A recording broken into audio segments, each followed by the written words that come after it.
बिस्मिल्लाहिर्रहमानिर्रहीम, अस्सलाम वालेकुम। आप देख रहे हैं फ़याज़ महमूद यूट्यूब चैनल और आज मेरे साथ है मेहमान शख्सियत, सहाफ़ी हैं, समा टीवी से ताल्लुक़ है और बड़े ज़बरदस्त कोर्ट रिपोर्टिंग भी करते हैं और साथ ही साथ सियासी जो मामलात हैं उनको भी देखते हैं। सुहेल रशीद साहब, आपका बहुत शुक्रिया, आपने में वक्त दिया।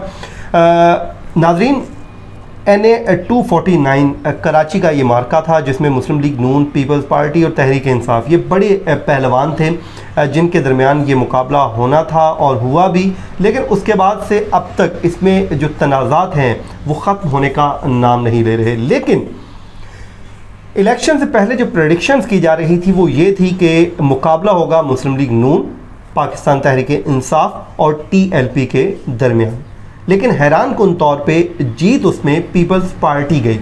पीपल्स पार्टी कैसे जीती, इस पे आज सुहेल रशीद कोई खुसूसी और एक्सक्लूसिव किस्म की इंफॉर्मेशन लाए हैं और वो इंफॉर्मेशन भी जो पीपल्स पार्टी के करता धरता हैं और सूबा सिंध के वज़ीर आला हैं उनसे वो निकलवा लाए हैं। तो वो क्या इंफॉर्मेशन है हम उन्हीं से जानते हैं। सुहेल साहब, आपका शुक्रिया, आपने वक्त दिया। क्या ऐसी इंफॉर्मेशन है, मैं खुद हैरान हूँ आज तक पीपल्स पार्टी वो अचानक कैसे जीत गई। जो कादर मंदुखेल साहब हैं, इनका जो ट्रैक रिकॉर्ड है वो बहुत अच्छा नहीं है। कभी 600 वोट देते हैं, कभी 7000 वोट लेते रहे माजी में, कभी 5000, इससे ऊपर गए नहीं। तो अब कैसे अचानक से ये जीत गए?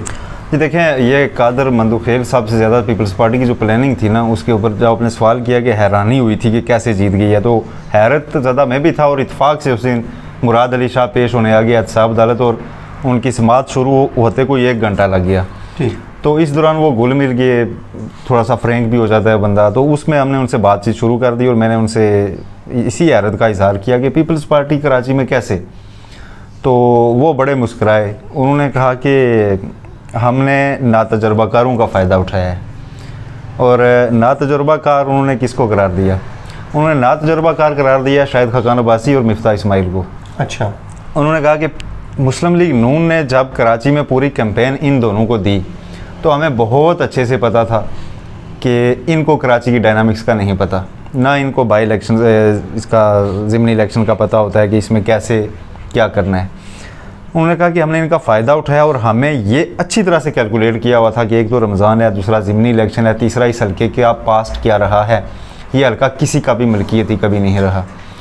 उन्होंने जो लफ्ज़ यूज़ किया और साथ उन्होंने इसको कहा कि माजरत के साथ मैं ये लफ्ज़ इस्तेमाल करता हूँ कि ये यतीम हल्का रहा है, इसमें जिसने जब मेहनत की वो जीत जाता रहा, जिसकी आवाज़ चली वो जीत जाता रहा। लेकिन जब ज़िमनी इलेक्शन आए तो हमने पूरा कैलकुलेट किया कि जिस पार्टी ने 15,000 से ऊपर वोट लिया वो जीत जाएगी।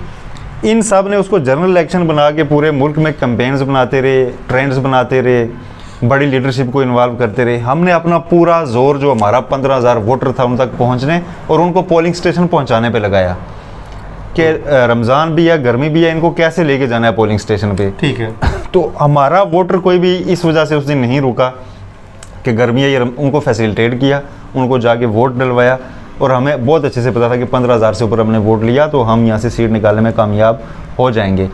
इसके मुकाबले में उन्होंने कहा कि मिफ्ता इस्माइल नए थे इलेक्टोरल पॉलिटिक्स में, उनको इस चीज़ का आइडिया नहीं था, वो और तरह की बातें कर रहे थे। वो उन्होंने साथ उनकी तारीफ़ भी की कि ये अच्छे लोग हैं, लेकिन इनको वहाँ का आइडिया नहीं था। फिर उन्होंने अपनी मिसाल दी, उन्होंने कहा कि मैं सिंध से अपना हल्का बहुत आसानी से जीत जाता हूँ, लेकिन आप अगर मुझे रावलपिंडी से इलेक्शन लड़ने का कहें या यहाँ पर लाकर मुझे बिठा दें कि यहाँ पे पीपल्स पार्टी के उम्मीदवार को जितवाएं, तो मुझे यहाँ की डायनामिक्स का नहीं पता। उन्होंने कहा कि बल्दिया उज़्मा का जो है वहाँ का इनका नहीं पता था शायद खाकान अब्बासी साहब को, तो इसलिए इस सारा का फ़ायदा हमने उठाया। साथ ही उन्होंने ये भी कहा कि इस हल्के में जो PTI पहले जीती थी कराची में, उस वक्त एक हवा और तरह की चली हुई थी। उस वक्त हमारे इख्तियार में बहुत सी चीज़ें नहीं थी, हमारे कंट्रोल में चीज़ें नहीं थी। दूसरी बात ये कि उस वक्त ज़ाहिर उनकी हुकूमत भी नहीं थी किसी हद तक हुई। अब कहते हैं वो कि अब हम चूँकि वहाँ पर बैठे हुए थे, हम कई चीज़ें रोक सकते थे, हमारा इख्तियार था और हमने उसको यूज़ किया कि हमने अपना हक नहीं जाने दिया अपने हाथ से और हमने उसके साथ अपने वोटर को फैसिलिटेट किया। ये 2 तरीके थे जिसे हमने जीता है, इलेक्शन जीता है। साथ ही उन्होंने ये कहा कि हमारी इत्तेहादी जमातें थी, हमें बड़ा अच्छा लगता कि अगर ये भी इसको एक्सेप्ट करती, लेकिन अगर वो नहीं कर रही तो ये उनकी मर्ज़ी है। लेकिन वो बड़े कायम थे कि जी हमने तो वोट जेन्युइन लिया है अच्छा, वोट जनरली ये तो उनका एक मौक़िफ़ है, लेकिन जो बातें हो रही हैं कि वोट ट्रांसफ़र किया पीपल्स पार्टी को 17,000 पीटीआई इल्ज़ाम लगाती है कि 17,000 वोट उन्होंने मुल्क भर में ट्रांसफ़र कर दिया और वोटर को बताया नहीं, और साथ ही 15,000 वोट जो इंटीरियर सिंध से कराची मुंतकिल कर दिया। देखें फयाज देखें, ये इस तरह की जो चीज़ें वो उसको तो मानते तो नहीं है कि इल्ज़ाम है ये, लेकिन ये ज़िमनी इलेक्शन में जहाँ जिसकी हुकूमत होती है पाकिस्तान में, इसको एज ट्रेंड आप समझ लें कि ये होता है। मुझे याद पड़ता है कि जब लाहौर में एक इलेक्शन हुआ, जब सरदार रियाज सादिक दोबारा इलेक्ट हुए, अलीम ख़ान को उन्होंने हराया, तो मैं उस वक्त जहाँ पे रह रहा था, उस पूरे इलाके का वोट जो है वो हल्के से बाहर चला गया था, और वो था, कहा यह जा रहा था कि पीटीआई का यहाँ पे थोड़ा सा स्ट्रॉन्ग होल्ड है, थोड़ा सा पोस्ट एरिया था।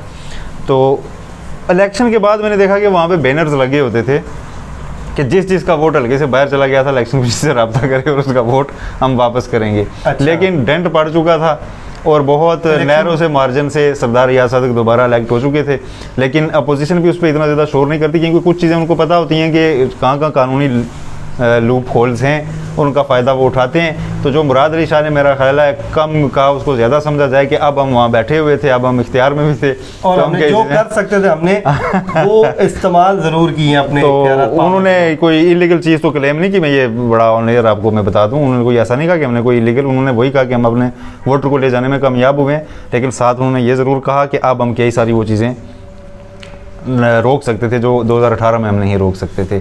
और साथ उन्होंने एक और मज़े का वाक़या भी सुनाया, उन्होंने कहा कि 2018 में आपने देखा था कि पीटीआई को वहाँ से सीटें मिल गई थी, इस बार आपने उनको देख लिया कि वो 7वें नंबर पर आए हैं, यही कराची में उनकी असल हकीकत है, वो वहाँ पर 6-7वें नंबर की ही पार्टी हैं। 2018 में कुछ और हो गया जिस वजह से वो जीत गए। मुराद अली शाह ने कहा कि एक तो पीटीआई के एमएनए मेरे बचपन के दोस्त हैं जो कराची से जीते, उनको सियासत का कोई शौक़ भी नहीं था, बस वो पीटीआई के करीब हो गए, उनको टिकट मिल गया। और वो कहते हैं कि पूरी कैंपेन में 2018 में वो एक बार गए थे हल्के में, और कोई एक आधी कोई रैली निकाली थी, और इलेक्शन की रात वो चूँकि जल्दी सोने की आदी हैं, तो वो रात 11 बजे सो गए हुए थे। उनको इसमें इंटरेस्ट नहीं थी कि उन्होंने जीतना है, यानी सुबह उनको बताया गया कि आप इलेक्शन जीत चुके हैं, और बाद में ये कहा गया कि इमरान खान भी उन्हें देख के ये कहा था कि वो तू भी जीत गया